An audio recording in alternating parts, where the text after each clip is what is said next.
Hello and welcome to livealittlehigher.com. We're going to be celebrating the Rosh Hashanah of the trees. It's the 15th of Shvat, otherwise known as Tu B'Shvat.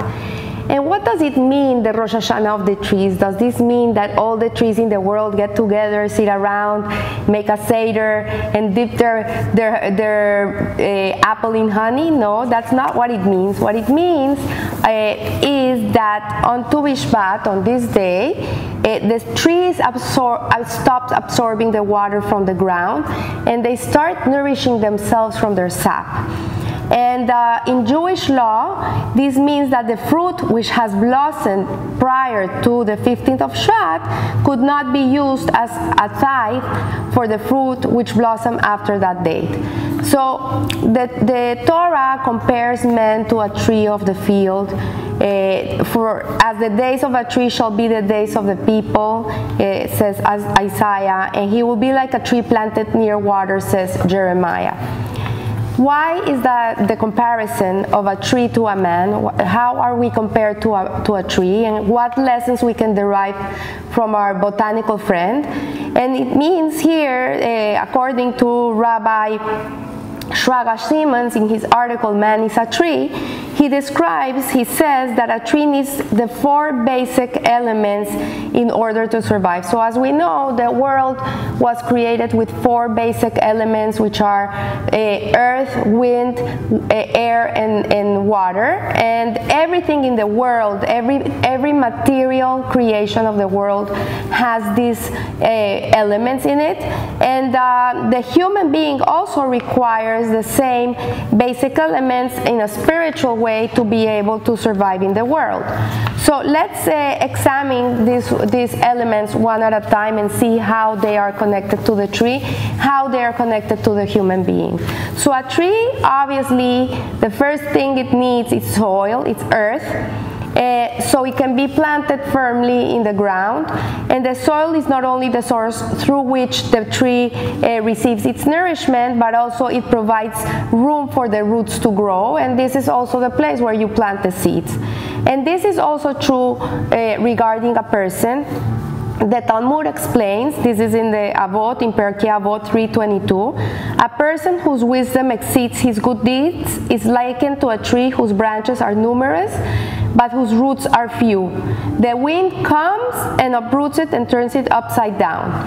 But a person whose good deeds exceed his wisdom is likened to a tree whose branches are few, but whose roots are numerous and strong. Even if all the winds of the world were to come and blow against it, they could not budge it from its place. So a person also can appear to be a very successful person in the outside. He can be very wealthy, he can have a great job, he can be handsome, he can be charming, he can be all these things. But if that person doesn't have roots, he doesn't have a connection to his heritage, at the end of the day, if God forbid he has something that makes him fall, he has nowhere to grab him. He has nothing, he has no roots, he has nothing that will sustain him through his hardship.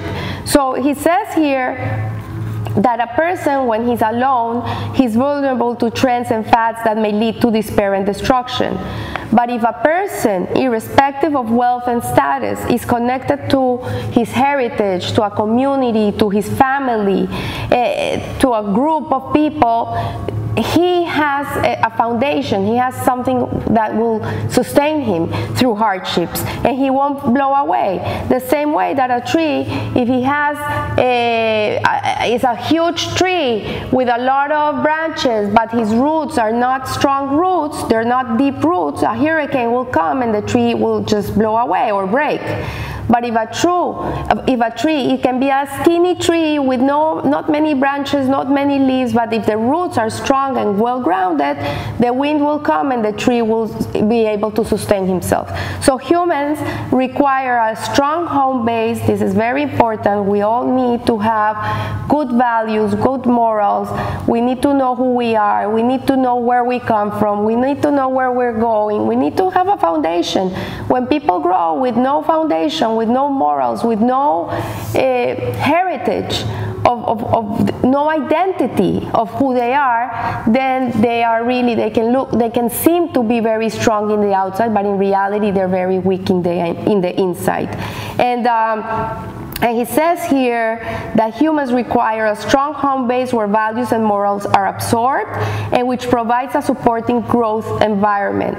In a world rife with negativity, we need a filter, we need something, we need a safe place to return and to refresh ourselves. A community provides an impervious shield, the soul where we can ourselves make our own mistakes and still be accepted, loved, and nourished. So this is the teaching of the soil. It's very important to have this in mind. And then it comes and talks about water. And as we know, rainwater is absorbed in the ground, and through the elaborate system of the roots, then the tree carries through the trunk, carries the nourishment to the branches and to the leaves. And without water, if it didn't rain, then the tree would become dry and die. So the Torah is also compared to water, as Moses proclaims, "May my teachings drop like the rain. Both rain and Torah descend from the heavens and provide relief to the thirsty and parched." Torah is compared to water because Torah is something that comes from a very high place. It comes from a very lofty place. And if you look at the component of water, of its nature of water, if water is not contained in a vessel, it's gonna spill and it's gonna trickle down. You need a vessel to be able to contain the water. The same way the Torah, it comes down from a lofty place, from heaven, and we are the vessel that are gonna be nourished by this Torah, by this water, and it trickles down to us, just as the rain trickles down into the soil and nourishes the tree. So the Torah flows down from God and has been absorbed by us in every generation. Torah gives zest and vitality to the human spirit, and a life based on Torah will blossom with wisdom and good deeds. I remember the Rebbe, the Lubavitcher Rebbe, and it's true. I guarantee it's true. He says, if you have a headache, learn Torah. If you had a heartache, learn Torah. Any malady you have, you are anxious, you're depressed, you're anything, go learn Torah. Because Torah is nourishment. Torah is food for the soul. It's something that will maintain us alive and fresh, and it won't allow us to get dry. And I tell you, sometimes I teach classes of Torah to certain people, and that day I have a horrible headache, or I'm not feeling well, or my nose is stuffy. The minute I sit down to teach Torah or to learn Torah, everything goes away, disappears. It's a miracle.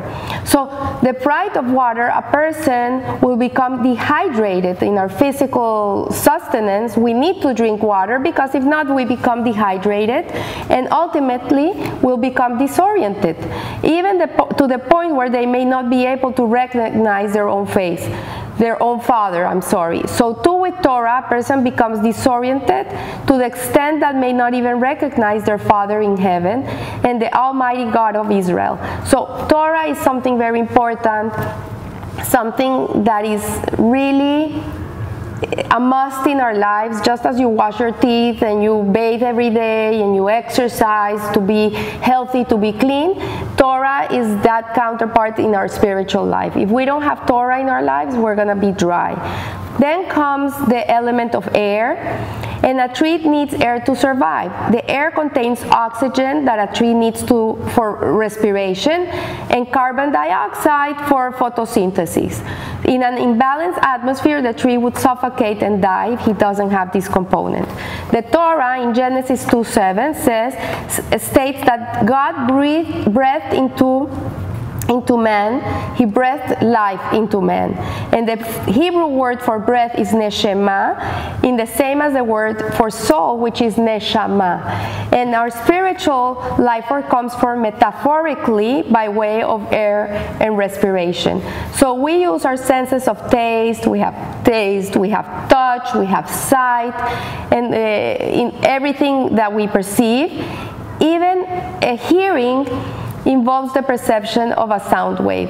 So it says that the sense of smell, which is in the air, is the most spiritual sense of all. It says that when Mashiach comes, we're going to recognize it by our smell. We're going to smell it. And the smelling is the most spiritual of all senses, since the least physical matter is involved. The other senses, when you touch something, when you see something, there's physicality around you. But smell, you don't see what you're smelling. Sometimes, yes, you have a good dish in the table and it smells delicious. But in general, if you're walking and you smell something delicious, you don't know where it's coming from. So in the Holy Temple, the incense offering was connected to the sense of smell and was elevated to the once-a-year event in Yom Kippur, which was in the offering of the Holy of Holies. And the Talmud in Sanhedrin, in 93a, also says that when Mashiach comes, we will experience this smell and judge. And that is, he will use this spiritual sensitivity to determine the truth about the complexity of life. We'll be able to understand it. And then we come to the last element, which is fire. And fire says here that a tree also needs fire, and fire is sunlight, is sun rays, to survive. If it doesn't have the sun hitting it, the absorption of energy from the light activates the process of photosynthesis. So if a tree is growing in a very dark place, it's not going to grow. And a chemical reaction is what is needed by when the sun hits the tree, that is essential for the growth and the health of the tree. So for human beings, we also need fire. And what is fire compared to? Fire is compared to warmth, to passion, to zest of life, when we're like on fire, you know, that feeling. And this is what gives us life. This is what wants us to be alive. When a person has no warmth and has no passion, has no warmth in any way through people, through life, he starts to die. He can be alive, but inside he's cold, he's freezing. So this is the warmth of the friendship and community. People absorb the energy of their peers, friends, family, neighbors, and associates, and channel that into identity and actions. That's why it's so important for parents to build a warm home, to have a home where there's love, where there's warmth, where there's music, where there's joy, because this is what helps a child grow in a very healthy way. When you live in a home where everybody's cold, there's no warmth, there's no home feeling, then the child was going to grow not well in his head. Love cures everything, and passion cures everything. We need to have love and passion in our lives and be warm. And all the essential observances and ceremonies in Judaism, if you look at them, are based on family and community, from the celebration of birth through the attainment of maturity, marriage, education, and even death. If we look at our Mesorah, at our traditions, we'll see that it's full of warmth. And we see in a Jewish home, there's always warmth. The mother always lighting Shabbat candles. She's cooking. That fire that you put the food in the fire. All that brings that warmth. That brings that well-being to the family. So the power of community is illustrated in the following Talmudic story. And there's a famous story in the Talmud which says that an old man was planting a tree, and a young person came by and asked the person, "What are you planting?" And he said, "I'm planting a carob tree."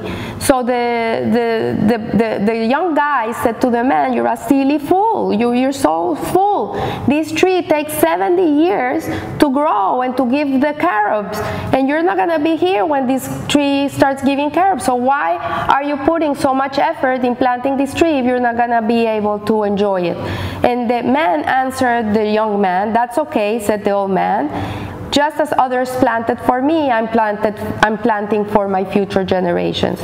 So from here we see that community, to think about others, to do for others, even if we don't take advantage of it, even if we're not benefiting from it, someone else will, your children, your grandchildren. So we have to start planting, and it's a time to grow. So I want to leave you with some food for thought for you to meditate on this Tu B'Shvat. Ask yourself, Am I getting the spiritual food and shelter I need to survive? Or is my tree being blown down by the forces of information overload, Facebook, Instagram, emails, you name it, and rampant materialism? Am I part of a strong Jewish community providing a warm and nurturing environment? Or am I cast into the pale, bleak anonymity of urban life and cyberspace? Am I just being sucked into the material world and I'm not have anything of humanity inside of me anymore? Am I looking to future generations, knowing that I'm providing them with proper foundations for their lives? Are we looking to the future? What type of children do you want to have? What type of home do you want to have? What type of people you want to bring into this world? What type of world do you want to live in? I leave you with these thoughts, and I wish you a Hag Sameach, a happy Tu B'Shvat, and remember, live a little higher. Thank you.